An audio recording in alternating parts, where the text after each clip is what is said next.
ফারুক যখন রাদিয়াল্লাহু তাআলা আনহু মদিনার খলিফা, ইহুদিদের একটা দল ওমরে ফারুকের সাথে সাক্ষাৎ করে এসে বলে, ওমরে ফারুক, তোমাদের কোরআনে আমাদের ইহুদিদের ব্যাপারে একটা বদনাম আছে। কি বদনাম? এই আয়াতে তোমাদের আল্লাহ বলেছে ফাআবাউ আইয়ুদাইফুহুমা, মানে দুইজন পয়গম্বর এসেছিল আমাদের কাছে, কিন্তু আমরা এগরে খাওয়াই নাই, এরা ক্ষুধার্ত ছিল। কিয়ামত পর্যন্ত তোমরা এই আয়াত তেলাওয়াত করবার, মানুষ আমাদেরকে গালি দিবে। তো গালাগালির দরকার নাই, চলো একটা মিউচুয়ালে যাই। কি যাই? Mutual understanding. বেশি কিছু করা লাগবে না। এই আবাও আইয়ুদাইফুহুমার আবাওয়ের যে বায়ের নোক্তাটা, এইটা সরাই দিয়ে তুমি উপরে দুইটা নোক্তা দিয়ে এই বারে তা বানায় দিবা, তাহলে অর্থ হবে ফা আতাও আইয়ুদাইফুহুমা, মানে দুই নবী আসছে আর ইহুদিরা তা করে খাওয়াইছে। ওমরে ফারুক বলে কি লাগবে? কয় এক নোক্তা চেঞ্জ করা লাগবে। কয় একটু দাঁড়ান। এরা তো মহা খুশি, আজকে আমাদের মিশন কমপ্লিট। ওমরে ফারুক ঘরের ভিতরে ঢুইকা একটা তলোয়ার নিয়ে আসছে। কয় কার কার লাগবে, এদিকে আয়। সব দিছে দৌড়। সুবহানাল্লাহ কইবেন না? আরে ওমরে ফারুক তো এমন সাহাবী ছিলেন যাকে দেখে মুনাফিকরা থরথর করে কাঁপতো। ওমরে ফারুক তো এমন সাহাবী ছিলেন যাকে দেখে শয়তানও কাঁপতো। বিশ্বনবী বলতেন, ওমর মা সালাকা শাইতানু সালিকান ফাজ্জান ইল্লা সালাকা ফাজ্জান গায়রা ফাজ্জিক। ওমর, ইবলিস শয়তান যদি তোমারে কোনো রাস্তা দিয়ে আসতে দেখে, ইবলিস ওই রাস্তা থুইয়া অন্য রাস্তা দিয়ে চলে। আমাদের দেশে আমাদের ছেলেমেয়েরা যখন খেতে চায় না, আমরা বলি আম্মু তাড়াতাড়ি খাও, ভাল্লুক আসবে, বাঘ আসবে, বিড়াল আসবে, বলি না? আপনাদের বান্টিতে কি বলেন? আপনার ছোট্ট মেয়েটা রাতের খাবার খেতে চায় না, খাবার নিয়ে পিছে পিছে দৌড়াইতেছেন, মা খাও, কি আসবে বলেন? বিলাই। আর কি বলেন? আচ্ছা, শিয়াল আসবে, কুকুর আসবে, বিড়াল আসবে। মদিনাতেও মদিনার মায়েরা বাচ্চাদেরকে রাতে খাওয়াতে পারতো না, তখন বাচ্চাদেরকে বলতো, মা তাড়াতাড়ি খাও, হা হুয়া ইয়াতি ওমর, ওই যে ওমর আসতেছে। ওমরে ফারুকের নাম শুনলে ভয়ে চুপটি মেরে বাচ্চাগুলো খেতে শুরু করতে পড়েন। সুবহানাল্লাহ। আপনাদের হিন্দু বন্ধু আছে না? এই হিন্দুদের সাথে যখন কথা বলবেন, উল্টাপাল্টা কথা না বলে এই 10টা পয়েন্ট নিয়ে আলোচনা করবেন। আপনাদের অফিসে হিন্দু কলিগ আছে না? তাদেরকে যখন ইসলামের দাওয়াত দিবেন, এই 10টা পয়েন্টের আলোকে কথা বলবেন। পারা যাবে? আপনাদের এই ব্যবসা প্রতিষ্ঠানে, এই বান্টি বাজারে হিন্দু ভাইদের দোকান আছে না? পাশে যদি মুসলিম ভাইয়ের কোনো দোকান থাকে, তার সাথে যখন আলাপচারিতা করবেন, তখন এই 10টা পয়েন্ট নিয়ে কথা বলবেন। দেখবেন ইসলামের সৌন্দর্য দেখে সেও কালিমা পড়ে মুসলমান হয়ে গিয়েছে। কিন্তু অন্য ধর্মের এরকম অনেক বিধান আছে যেটা রুচিতে নেয় না। হিন্দু ধর্মের অনেক ভাইরা আমার আলোচনা শোনে, অনেক হিন্দু আমাদের হাতে মুসলমান হয়, আলহামদুলিল্লাহ। হিন্দু ধর্মের প্রতি শ্রদ্ধা রেখেই বলছি, তাদের ধর্মে একটা বিধান আছে যে আপনি ভালো হিন্দু হতে চাইলে আপনাকে গোমূত্র পান করতে হবে, মানে গরুর পেশাব পান করতে হবে। এবং অবাক করা কাণ্ড, তারা ইন্ডিয়া থেকে এটাকে রপ্তানি করে ইউরোপ আমেরিকাতেও পাঠায়। কারণ ইউরোপ আমেরিকার যে হিন্দুরা আছে, সেখানকার সুপার স্টোর থেকে, শপিং মল থেকে ওইটা কিনে কিনে পান করে। আপনারা যদি বলে এই যে 1 বোতল নিয়ে আসছি গরুর পেশাব, এটা খাইলে তোর 1 কোটি টাকা দিন, খাইবেন? আমি কমু তুই নিয়ে আইসস, তুই খা, ঠিক কিনা? কারণ আমাদের রুচিতে এটা ধরে না, ইসলামটা আমাদেরকে শিখায় নাই। তো ইসলামটা হচ্ছে রুচিসম্মত ধর্ম, স্বভাব সুলভ ধর্ম। তারপরে হিন্দু ধর্মে ছোট বাচ্চাদেরকে পবিত্র করতে হলে, মেধাবী করতে চাইলে গোবরের স্তূপ করে ওখানে ফেলে দিতে হয়। ওই বাচ্চা ছুটে আসবে, কান্না করবে, আবার ফেলতে হবে। ওর গা গোবর দিয়া একেবারে বিউটি পার্লারিং করে তারপরে ওর গোসল করাইলে ও খুব ভালো হয়ে যাবে, এরকম আইডিওলজি তারা বিলিভ করে। তো এটা একটা প্রাণীর মল কারো গায়ে মেখে পার্লারিং করা, এটা কি আমাদের আকলে ধরে? আমাদের ধর্মে এরকম কোনো বিধান আছে? হিন্দু ভাইরা যদি থেকে থাকো, just ponder on the news, এই বিষয়গুলোর উপর একটু থিঙ্ক করো, একটু ভাবো, চিন্তা করে দেখো। ইসলাম হচ্ছে দ্বীনুল ফিতরা, স্বভাব সুলভ ধর্ম। এইখানে মনে মানে না এরকম কোনো বিধান আল্লাহ দেয়। হিন্দু ধর্মে একটা নিয়ম আছে, শুধু ব্রাহ্মণরাই বেদ, রামায়ণ, মহাভারত এগুলো ধরতে পারবে, নিম্ন বর্ণের হিন্দুরা ধরতে পারবে না। আমাদের ইসলামে এগুলো আছে। কোরআন শুধু আমরাই ধরতে পারবো, আপনারা পারবেন না। অনেকে এরকম বলে যে আলেমরা কোরআন ধরবে, অন্যরা ধরতে পারবে। যে বৈশিষ্ট্যগুলো থাকার কারণে গোটা বিশ্বে মুসলমানেরা নির্যাতিত হওয়ার পরেও ইসলামের জয় জয়কার। সেই 10টা বৈশিষ্ট্যের প্রথম বৈশিষ্ট্যের নাম হচ্ছে আর রাব্বানিয়া। আওয়াজ করে আমার সাথে সাথে বলেন আর রাব্বানিয়া। আবার পড়েন আর রাব্বানিয়া। এর মানে হচ্ছে এই ধর্মটা রবের টেক কেয়ারে চলে, এটা রবের দেয়া ধর্ম, এটা মন মস্তিষ্ক প্রসূত কোনো ধর্ম। পৃথিবীর অনেক ধর্ম আছে মানুষের বানানো, ইচ্ছে মতো ধর্মগ্রন্থের মধ্যে যা মনে চায় লিখে দিছে, এরকম ধর্মগ্রন্থ আছে না নাই? কিন্তু আমাদের কোরআনের যতগুলো আয়াত, যতগুলো সূরা, এর একটা আয়াতে কেউ কোনো চেঞ্জ করতে পারছে? আমি আরবি বুঝি না, আমি বঙ্গানুবাদ করে কোরআন বুঝবো, কোরআনের দাওয়াত করব, চিল্লা এখন ঠিক কিনা? বাল্লিগু আন্নি ওয়ালাউ আয়া। প্রত্যেকেই প্রেরণার বাণীবাহকের কাজ করতে হবে, যতটুকু জানি পৌঁছে দিব। আমি বেশি জানি তো আমি বেশি বেশি ছড়াবো। আপনি জানেন শুধু লা ইলাহা ইল্লাল্লাহ, এইটাই আপনি ছড়ায় দিবেন, ঠিক কিনা? কেউ যদি বলে কোরআন পড়া যাবে না, ধরা যাবে না, এটা বুঝা পড়া আলেমদের কাজ, শুনবেন না? ক্ল্যারিটি, গোজামিল নাই, কোনো গোজামিল নাই। আমি যদি কোরআনের আয়াত ভুল পড়ি, আমরা ধরতে পারবেন না? আপনি কোরআনের আয়াত ভুল পড়ছেন, হুজুর ঠিক করে নেন, আমি ঠিক করে নেব, ঠিক কিনা? কোনো গোজামিল নাই। আল বুদুহ, চল চলে সূর্যের মতো আল্লাহ ইসলামকে রেখে দিয়েছে, আলহামদুলিল্লাহ পড়েন। এই ইসলামের বিজয়কে কেউ ঠেকায় রাখতে পারবে? ইসলামের বিজয়ের অংশীদার আমরা হতে চাই, এই ইসলামকে আমরা মানতে চাই। কতক্ষণ বুঝলা গেছি? ইসলাম মানবো কতক্ষণ? ইসলাম মানবো কোনখানে? মনে থাকবে? কথা দিলেন তো? যে আয়াত দিয়ে শুরু করেছি ওইটা দিয়ে শেষ করি। ومن يبتغي غير الإسلام دينا فلن يقبل منه وهو في الآخرة من الخاسرين। ইসলাম ছাড়া অন্য কোথাও যদি কেউ কল্যাণ তালাশ করে, ধর্ম তালাশ করে, সেটা আল্লাহ গ্রহণ করবে না। লোকটা হবে আখেরাতে হাই হাই কোম্পানির ম্যানেজার। আমরা কি হাই হাই কোম্পানির ম্যানেজার হতে চাই? ইসলামকে আমাদের জীবনের আদর্শ বানাতে চাই, ঠিক কিনা? সাইয়েদনা ওমর ফারুক বলতেন, নাহনু কওমুন আ'আজ্জানাল্লাহু বিল ইসলাম। আমরা তো এমন জাতি, যেই জাতিকে আল্লাহ তাআলা ইসলাম দিয়ে সম্মানিত করেছে। ফাইন ইবতাগাইনাল ইজ্জাতা বিগাইরিহি আযাল্লানাল্লাহ। ইসলাম রেখে দিয়ে কেউ যদি অন্য কোথাও সম্মান তালাশ করে, তাকে অপদস্থ করে ছাড়বে কে? আল্লাহ। এজন্য আমাদের সম্মান কোথায়? আমরা মুসলমান, এটা বলতে কি আপনাদের লজ্জা লাগে? পৃথিবীর যেই কোনো দেশে যাই, হিন্দুদের রাজ্যে যাই, বৌদ্ধদের রাজ্যে যাই, যেই কোনো ইমিগ্রেশনে দাঁড়াই না কেন, চিৎকার করে বলবো আমি মুসলমান, জোরে কোন ঠিক কিনা? We are proud of Islam. ইসলাম আমার অহংকার, ইসলাম আমার গর্ব, ইসলাম আমার আল্লাহর দেয়া ধর্ম। এজন্য ইসলামের বিজয়কে কেউ ঠেকিয়ে রাখতে পারবে? আমি প্রায় উদাহরণ দিয়ে, উপমা দিয়ে বলি, ইসলাম হচ্ছে চারা বীজের মতো। চারা বীজ মাটিতে ঢুকিয়ে দিলে এটা উপরের দিকে ওঠে। তো ইসলামকে যারা মাটিতে গেড়ে ফেলতে চায়, তারা জানে না ইসলামের উপমাটা অনেকটা চারা বীজের মতো। ইসলামকে মাটিতে গেড়ে দিলে এটা কি হবে? জোরে বলেন, আরো জোরে বলেন। উপরের দিকে গর্জে উঠবে। এই যে উপমা দিছি, এটা নিয়েও আবার অনেকে ভুল ধরে, আছে না নাই? আল্লাহ নিজেই কোরআনে উপমা দিয়েছেন।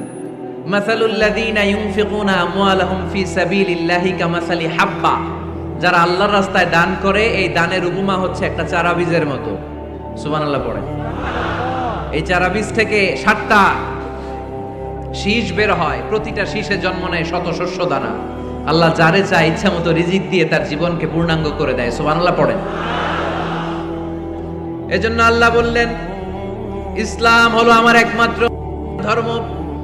ইসলাম ছাড়া অন্য কেউ যদি সম্মান তালাশ করে, তার কাছ থেকে কিছুই আমি গ্রহণ করব না। কিয়ামতের দিন সেই লোকটা হবে হাই হাই কোম্পানির ম্যানেজার, ঠিক কিনা?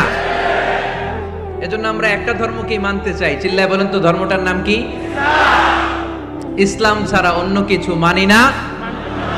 ইসলাম ছাড়া অন্য কিছু মানি না, মানব না। বিষ্ণু ঈসা ইসলাম বলেছেন, এই ইসলামের বিজয়কে কেউ ঠেকিয়ে রাখতে পারবে না। তার কারণ, ইন্নাল্লাহা যাওয়ালি আল আরদা, নিশ্চয় আল্লাহ তাআলা এই জমিনটাকে আমার জন্য সংকুচিত করে ছোট করে দেখিয়েছে। ফারাআইতু মাশারিকাহা ওয়া মাগারিবাহা, আমি এই পৃথিবীর ডানে বায়ে সামনে পেছনে সবটা দেখেছি, আর আমার চোখ যতদূর পৃথিবী দেখেছে ততদূর জায়গায় আল্লাহ আল্লাহু আকবারের ধ্বনিকে পৌঁছে দিবে। তাই এই ইসলামের বিজয়কে কেউ থামাতে পারবে না। গোটা বিশ্বব্যাপী আজ ইসলামের জয় জয়কার। কালিমা পড়ে অন্যান্য ধর্মের লোকেরা আজ মুসলমান হয়ে যাচ্ছে, ঠিক কিনা? আমাদের তাফসির মাহফিল গুলোতেও অনেক হিন্দু ভাইরা কালিমা পড়ে মুসলমান হয়, আপনারা শুনছেন? আলহামদুলিল্লাহ কইবেন না? গোটা বিশ্বের সবচেয়ে নির্যাতিত ধর্মের নাম হচ্ছে ইসলাম, সবচেয়ে নিষ্পেষিত, খালি মাইর খায়। ফিলিস্তিনে মাইর খায় কারা? মুসলমান। কাশ্মীরে মার খায় কারা? ইরাকে, বার্মায়, আমাদের টেকনাফে, গোটা বিশ্বে মুসলমানেরা মার খায়। কিন্তু তারপরেও বিধর্মীরা তাদের ধর্ম বাদ দিয়ে এই ইসলামের ভেতরে ঢোকার জন্য প্রতিযোগিতা শুরু করে দিয়েছে।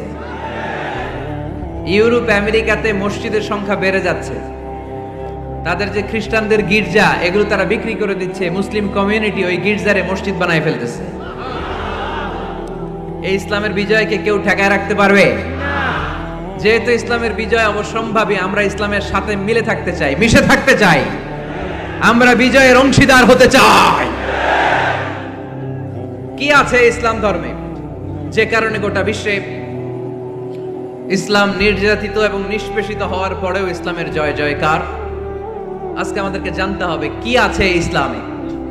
What is the characteristics of Islam? কি বৈশিষ্ট্য রয়েছে ইসলামে, কি বৈশিষ্ট্য দিয়ে আল্লাহ তাআলা বৈশিষ্ট্যমণ্ডিত করেছেন? আজকে এই সংক্ষিপ্ত পরিসরে ইসলামের 10টি বৈশিষ্ট্যের কথা আমরা শুনবো, আওয়াজ করে পড়েন ইনশাআল্লাহ। কোরআনের একটা শব্দে কেউ কোনো পরিবর্তন ঘটাতে পেরেছে? একটা নোক্তার মধ্যে চেঞ্জ করতে পারছে?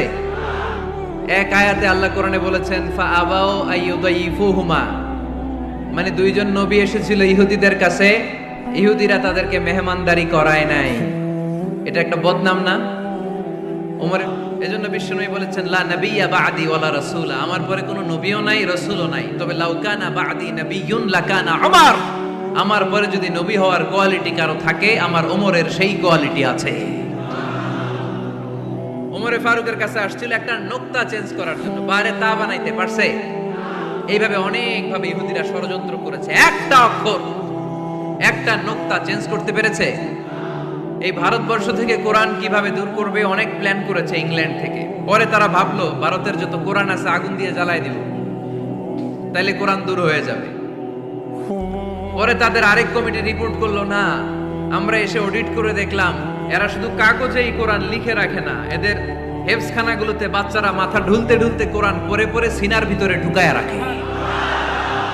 যদি আগুন লেগে ধ্বংস হয়ে যায়, ধ্বংস হয়ে যায়, যদি আগুন লেগে যায় পুড়ে যায় পৃথিবীর সব বইয়ের দোকান, বিশ্ব থেকে হারাবে না পবিত্র কোরআন, বিশ্ব থেকে হারাবে না পবিত্র কোরআন। আগুন জ্বালিয়ে দিয়ে কোরআনকে শেষ করা যাবে? কোরআনের গালে দিয়ে কোরআনকে থামানো যাবে? কোরআনের মাহফিল বন্ধ করে কোরআনের আওয়াজকে স্তব্ধ করা যাবে? পৃথিবীর কোনো অপশক্তি কোরআনের কিছুই করতে পারবে না, চিল্লায় বলেন ঠিক কিনা?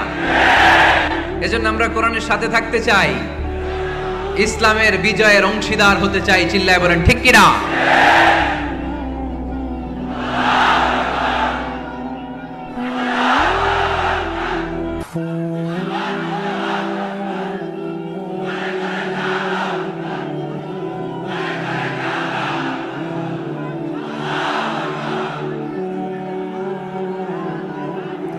ইসলাম ধর্মের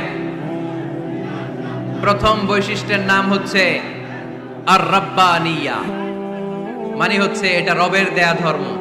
ইসলামটা দিয়েছে কে? এটা কি সত্য ধর্ম না মিথ্যা ধর্ম? কার দেয়া ধর্ম?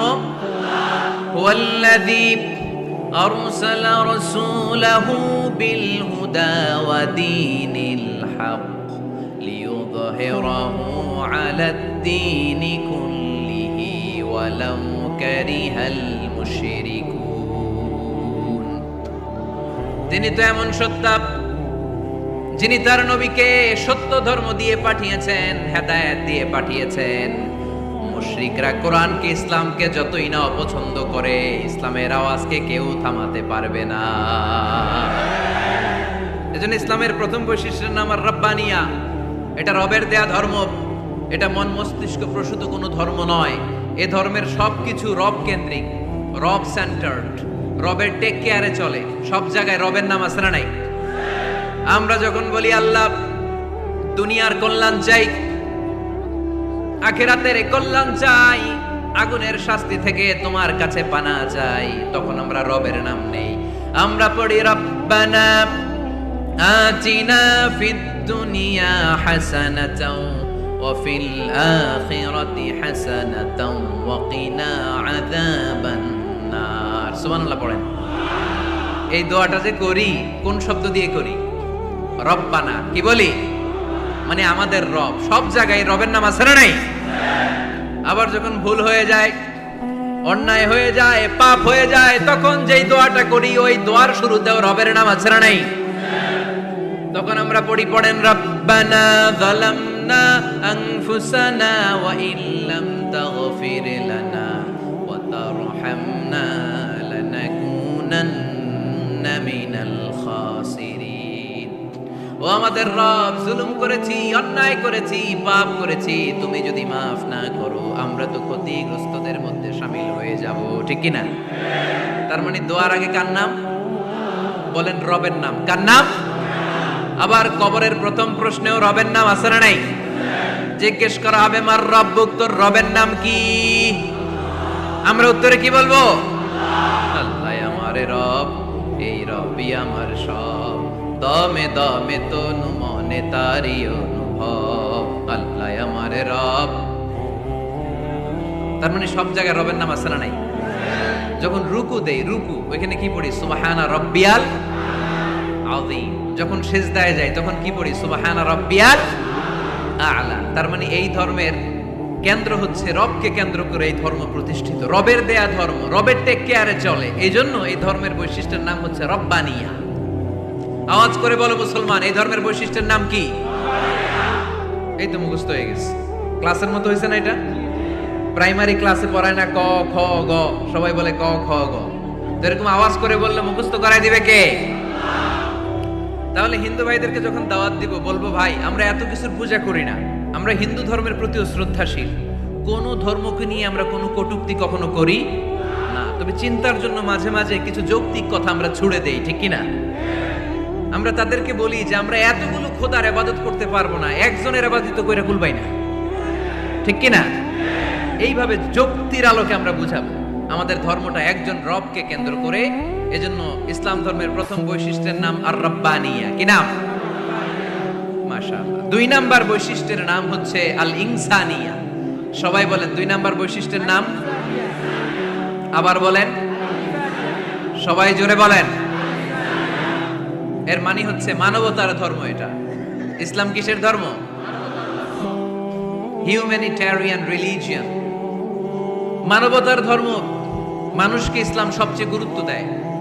মানুষকে ইসলামে বলা হয় আশরাফুল মাখলুকাত, সব মাখলুকাতের মধ্যে মানুষ সেরা। ঠিক কিনা? এমনকি আল্লাহ আমাদেরকে এত মর্যাদা দিয়েছে, ইসলাম ধর্ম গ্রহণ করার ক্ষেত্রে আল্লাহ কোনো জোর জবরদস্তি করে নাই। লা ইকরাহা ফিদ্দিন, দ্বীনের ভেতরে জোর জবরদস্তি আছে? আপনি চাইলে হিন্দুদের মন্দির ভাঙতে পারবেন? তাদেরকে জোর করে ধর্মান্তরিত করতে পারবেন না, কারণ সে তো মানুষ। সবার উপরে মানুষ সত্য, তাহার উপরে নাই। সব মাখলুকাতের মধ্য থেকে মানুষের মর্যাদা সবচাইতে বেশি। আল্লাহ আমাদেরকে ফ্রি উইল দিয়েছেন, স্বেচ্ছায় স্বাধীনভাবে আমরা সব করতে পারি। ফামান শাআ ফালইউমিন ওয়া মান শাআ ফালইয়াকফুর। চাইলে মুসলমান হইতে পারো, আবার কাফির হইতে পারো। The decision is years. সিদ্ধান্ত তোমার। তবে মুসলিম হলে জান্নাতে থাকবা, আর কাফির হলে জাহান্নামে পূর্বা। জোরে কোন ঠিক কিনা? কিন্তু জোর করে ঢুকাইছে আপনার ইসলামে, কারণ এটা মানবতার ধর্ম, এটা মানবতার কথা বলে। ইসলাম সবাইকে মানুষ হিসেবে কনসিডার করে। বিষ্ণু ঈসা ইসলাম একবার একটা লাশ দেখে সাহাবীদের সাথে বসা, বিশ্বনবী হুট করে দাঁড়িয়ে গেলেন। কি করলেন? সাহাবারা বললেন, ইয়া রাসূলুল্লাহ ইন্নাহু ইয়াহুদি, এটা তো ইহুদির লাশ। আপনি দাঁড়ালেন যে, এটা কার লাশ? আপনি দাঁড়ালেন কেন? বিশ্বনবী বললেন, আওয়ালাইসাত নাফসান, এটা কি মানুষ না?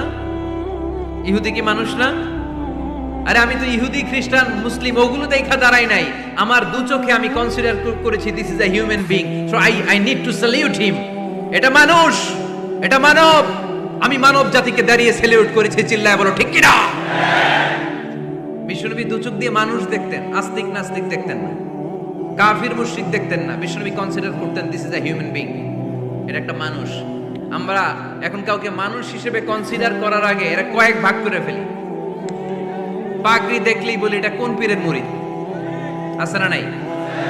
একই জামাত ইসলাম করে, নাকি চরমনাই করে, নাকি খেলাফত করে, না মজলিস করে, না আওয়ামী লীগ করে, না বিএনপি করে? এই যে আমরা ভাগাভাগি করি, প্রথমে তো কনসিডার করবেন he is a human being, সে হচ্ছে পৃথিবীর শ্রেষ্ঠতম মানুষ, আশরাফুল মাখলুকাত। কিন্তু এগুলো করার আগে আমরা খালি ভাগাভাগি, আমরা মানুষকে মানুষ হিসেবে কনসিডার করতে চাই না, ঠিক কিনা? ইসলাম আমাদেরকে শিখিয়েছে মানুষকে মানুষ হিসেবে কনসিডার করো। বিশ্বনবী ইহুদির লাশ দেখে দাঁড়ায়, আর আমরা মুসলমানরা কিলাকিলি করি। কথা বলেন। আমরা যখন বন্যা দুর্গত এলাকায় ত্রাণ নিয়ে যাই না? উত্তরবঙ্গে বন্যা, দক্ষিণাঞ্চলে বন্যা, আমরা যখন ত্রাণ নিয়ে যাই তখন কি খুঁজে খুঁজে মুসলমান ঘর কোনগুলো ওগুলারে ত্রাণের প্যাকেট দিব এভাবে দেই? কিভাবে দেই? সবাইরে দেই, ঠিক কিনা? কারণ মানবতা যেখানে বিপন্ন, ইসলামের ত্রাণ সেখানে আছে না নাই? আমরা তখন মুসলিম অমুসলিম কাফের মুশরিক দেখি না, আমরা দেখি কারা বন্যা পীড়িত, কারা দুঃখ কষ্টে আছে, যারাই কষ্টে আছে তাদের জন্য আমাদের হেল্পিং হ্যান্ড আমরা এক্সপান্ড করে দিব, আমাদের সাহায্যের হাত তাদের কাছে পৌঁছে যাবে। জোরে কোন ঠিক কিনা? এটারে বলে হিউম্যানিটেরিয়ান রিলিজিয়ান। ইসলামরে বুঝে নেন, ইসলামের সৌন্দর্যটারে শিখে নেন, কাদা ছড়াছড়ি আর কইরেন না। কত সুন্দর ধর্ম আল্লাহ আমাদেরকে উপহার দিলেন, আর এই ধর্মটারে আমরা কুৎসিত করতে করতে, কালো করতে করতে শেষ করে দিয়েছি। এজন্য অমুসলিমরা বলে মুসলমান হওয়ার দরকার নাই, আমাদের ধর্মই অনেক ভালো। কারণ ইসলামের যে সৌন্দর্য আমরা তো দেখাইতে পারি নাই। ওরা তো আঙ্গু দিকে তাকাইলেই দেখে এ আরে বলে কাফের, ও ওরে বলে মুশরিক, ঠিক কিনা? এরা বলে আঙ্গু কাফের হওয়ার দরকার নাই, মুশরিক হওয়ার দরকার নাই, আমরা যা আছি ওইটাই ভালো, ঠিক কিনা? এটা হিউম্যানিটেরিয়ান রিলিজিয়ান। জাদুল মাআদ ফি হাদি খায়রিল ইবাদ, আল্লাহ রাসূল সাল্লাল্লাহু আলাইহি ওয়াসাল্লামের উপর একটা সিরাত গ্রন্থ আর আসিরাহ আল হালাবিয়া, এই দুইটা গ্রন্থে একটা ঘটনা এসেছে। নাজরান থেকে ৬০ জন খ্রিস্টান পাদ্রী বিশ্বনবীর সাথে দেখা করতে এসেছিলেন। কয়জন? জোরে বলেন কয়জন? তারা যখন দেখা করতে এসেছে মদিনার বাজারে তারা দাঁড়িয়েছে। ইন দ্য মিন টাইম জোহরের আজানের সময় মসজিদে নববী থেকে আজান হচ্ছে, আল্লাহু আকবার, আল্লাহু আকবার, আল্লাহু আকবার, আল্লাহু আকবার। সুমধুর আজানের ধ্বনি শুনে তারা থমকে দাঁড়িয়েছে। বাজারে দেখতে লাগলো আজান হওয়ার সাথে সাথে ব্যবসায়ীরা দৌড় মসজিদে। কিন্তু কি আজীব তামাশা, তাদের নাজরান দেশে ব্যবসায়ীরা যেমনি দোকানপাট বন্ধ করে ছুটে, মদিনার মুহাম্মদ সাল্লাল্লাহু আলাইহি ওয়াসাল্লামের উম্মতেরা দোকান বন্ধ করে ছুটে না, দোকান যে যার যার দোকান যেরকম ছিল ওইভাবে রেখেই তো, দোকানের শাটার নামায় না, দোকানের ক্যাশ বক্সে তালা ঝুলায় না। আপনাদের আজকের প্রোগ্রাম তো এই বান্টি আদর্শ বাজার ব্যবসায়ীদের উদ্যোগে। আপনারা ব্যবসায়ীরা দোকান থেকে চলে যাওয়ার সময় কি করেন? শাটার নামান না, ক্যাশ বক্সে তালা লাগান না। নাজরানের খ্রিস্টানরা দেখলো না, তালা টালা ঝুলায় না, স্বর্ণের দোকানদার স্বর্ণ টর্ণ রাইখা নামাজে তো। সুবহানাল্লাহ কইতে পারলেন না? এই দৃশ্য দেখে খ্রিস্টানরা অবাক, কয় থাক আর দেখা করার দরকার নাই। কিভাবে মুহাম্মদ সাল্লাল্লাহু আলাইহি ওয়াসাল্লাম গোটা বিশ্ব কবজায় এনেছে এই দৃশ্যই দেখে আমরা বুঝতে পেরেছি। তারপরে অনেকে বললো এত দূর থেকে এসেছি মিটিংটা করে যাই। জোহরের নামাজের পর তাদের দূত যেয়ে বলল খ্রিস্টান পাদ্রী এসেছে ৬০ জন দেখা করতে চায়। বিশ্বনবী বিপাকে পড়ে গেলেন, হায় হায় কই বসতে দিব, আমার তো তাদের মতো রাজপ্রাসাদ নাই, আমার তো এরকম বড় বালাখানা নাই, ডুপ্লেক্স ট্রিপ্লেক্স বাড়ি নাই, কই বসাবো? এক সাহাবী বললেন, ইয়া রাসূলুল্লাহ, পাহাড়ের পাশে ছায়া আছে, চলেন ওইখানে বসি। আল্লাহ রাসূল বললেন, একটা কথা বললা, এরা খ্রিস্টান মেহমান, এদেরকে নিয়ে ছায়ার মধ্যে বসা যায় নাকি? আরেক সাহাবী বলল, ইয়া রাসূলুল্লাহ, আমার খেজুর বাগান, খেজুর পেড়েছি, খেজুর পাতা দিয়ে একটা বিছানা করে দে, ওইখানে বসি, কেমন হয়? রাসূল সাল্লাল্লাহু আলাইহি ওয়াসাল্লাম বললেন, না, দে আর দ্য ফরেন ডেলিগেটস, তাদেরকে নিয়ে তো এইভাবে বসা যায় না। বলতে না বলতে 60 জন খ্রিস্টান পাদ্রী এসে হাজির। কি করবেন বিশ্বনবী? উপায় অন্তর না দেখে 60 জন খ্রিস্টানের জন্য বিশ্বনবী নিজ হাতে মসজিদে নববীর তালা খুলে দিয়ে মসজিদে ঢোকার ব্যবস্থা করে দিয়েছেন।